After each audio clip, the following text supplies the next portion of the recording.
అండి ఇవాళ మా ఇంట్లో దోశలు చేసుకుంటున్నాము మేము.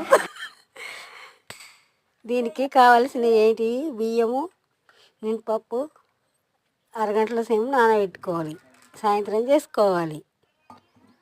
ఇవి పట్టుకొని ఇలా ఎల్లిగడ్డ, జీలకర్ర, ఆవా కొత్తిమీర, ఉప్పు వేసుకొని గ్రైండర్ పట్టుకొని కొంచెం తర్వాత సాయంత్రము దోశ పెనం పెట్టుకొని ఉల్లిగడ్డ పట్టి నూనె పెట్టి రాకి దోశలు పోసుకోవాలి. దాంట్లోకి చట్నీ వేసుకోవాలి, పల్లీల చట్నీ వేసుకోవాలి. తింటే చాలా రుచిగా ఉంటాయి.